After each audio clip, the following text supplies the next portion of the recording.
Halo, assalamualaikum warahmatullahi wabarakatuh. Berjumpa kembali di channel gue di Fantai Garage.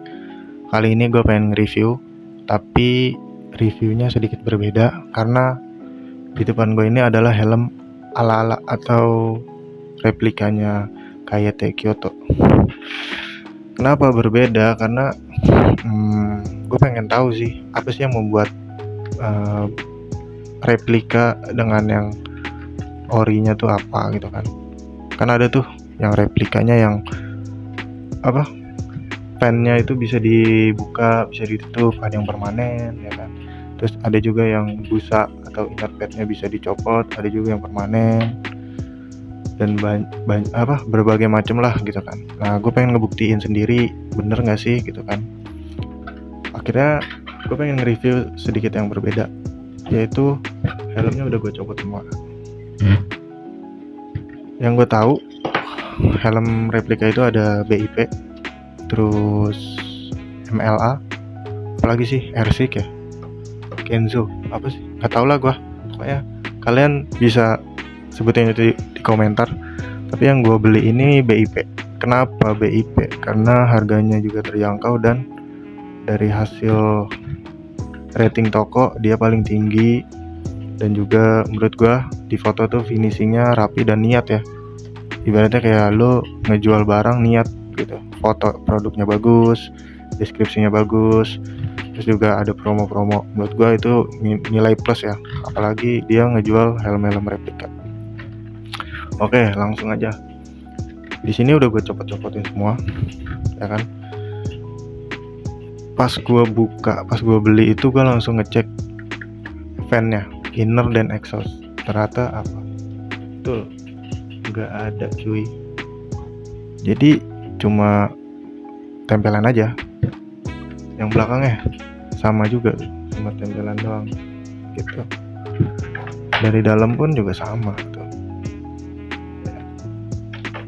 Tapi kalau gue bilang ini cetakan batoknya rapi ya.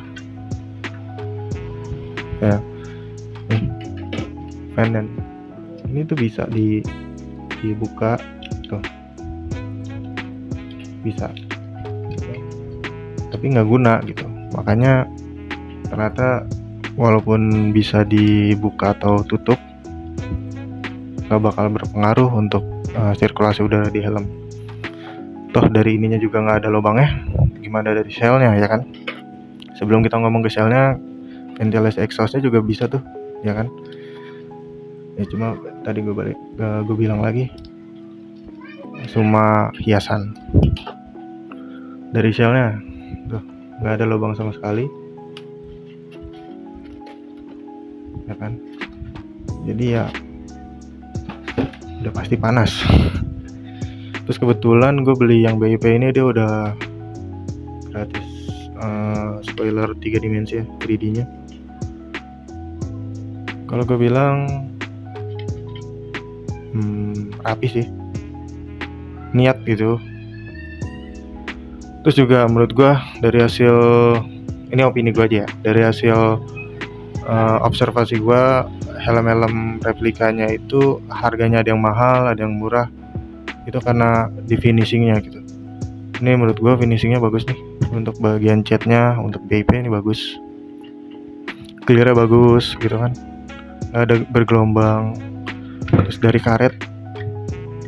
karetnya bagus kok ya kan, rapi. Ratchetnya ya sosok lah, cuma pemasangannya rapi kok. Jadi menurut gua ada harga ada kualitas ya benar, apalagi harganya hampir mirip. Mungkin bedanya ya di situ doang, di finishing. Oke, tadi fan udah, shell udah, spoiler udah, dan visornya biasa aja sih. Kalau ini ditulis anti scratch, kayaknya nggak yakin sih gua. Soalnya bahannya Mika yang, tahu nggak sih, helm bawaan Honda, mirip banget. Jadi nggak usah kita bahas itu mas. Terus untuk busa ini busanya bisa dilepas, ternyata bagusnya itu bisa dilepas. Dan untuk dari segi bahan, busanya tipis ya kan, dan kalian pasti tahu lah kalau misalnya bentukannya. Warningnya begini, tau lah ya ini busa apa. Berdasarkan perbandingannya berdasarkan helm bawaan Honda, ini lebih lembut ketimbang bawaan Honda ya, dan ini not bad lah ya kalau menurut gua untuk yang merek ini ya, not bad. Jadi 7 mungkin skor gua untuk busanya. Tapi untuk ketebalannya ya sesuai harga lah ya. Terus kalau misalnya ditanya worth it nggak bang beli helm replika,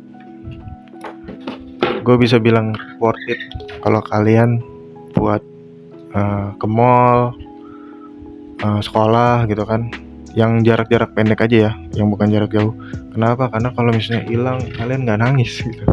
Karena gue udah sering banget helm hilang, entah itu di rumah sakit atau parkir sebentar gitu kan, aduh nyesek cok, hilang sama intercomnya gitu kan. Jadi kalau misalnya kalian semua buat warawiri gitu kan, beli sesuatu, jajan, nongkrong, ngopi, pakai helm kayak gini mah worth it banget cuy. Hilang juga ya udah gitu kan. Tapi kalau misalnya kalian pengen kerja gitu kan, keluar kota, touring, ya janganlah gitu. Safety kan nomor 1. Ya untuk kayak gini mah kuat lah. Untuk jatuh-jatuh dikit mah, yang bukan kelindes ya, kuat lah. Itu yang pertama. Yang kedua, ini worth it kalau kalian pengen nge-custom atau pengen usaha lebih ya, karena ini kan bahannya apa sih, PVC, apa sih, plastik, apa sih bahasanya, nggak tahu gak, pokoknya plastik. Jadi ini masih bisa kalian custom, entah kalian lubangin, ini kayaknya pakai solder bisa sih, nggak usah pakai bor.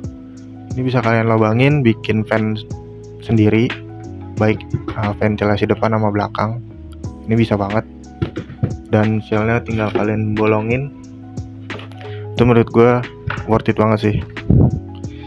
Nggak worth itnya adalah di saat kalian bukan tipikal yang pengen nge-custom atau nggak mau ribet gitu kan. Ini nggak worth it lah. Pertama, ini helm panas kalau nggak lu apa-apain ya kan. Sama aja kayak helm Honda, malah depannya ada loh ventilasinya, yang bagian depan ya. Kalau kalian lihat, itu aja yang kayak gitu aja panas. Gimana yang nggak ada gitu kan. Ini kayak ala-ala Bogo, kebantu karena open face aja ya ademnya. Coba kalau misalnya ditutup, panas cuy. Jadi worth it tergantung kalian.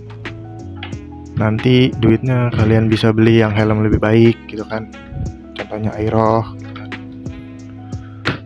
Mark I tuh udah bagus banget. NHK menurut gua untuk sekarang NHK sih, soalnya dia mendengar konsumen ya, dia improve-nya bagus. Oke, sekian dari review singkat gua.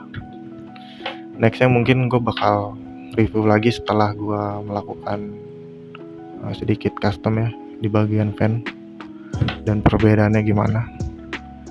So jangan lupa like and subscribe.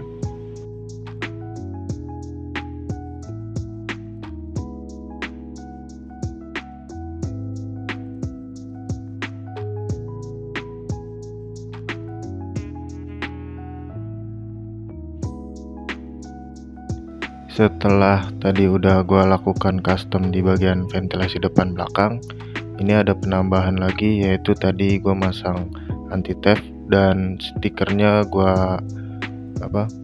ganti pakai stiker KYT. Dan setelah penambahan air fan ini, di bagian kepala gue sangat adem, apalagi kalau misalnya ventilasinya itu dibuka. Jadi bener-bener hampir 11-12 dengan orinya. Cuma mungkin bedanya ya di bagian busanya. So dari gua cukup sekian. Terima kasih yang udah nonton. Semoga sehat selalu. Terima kasih.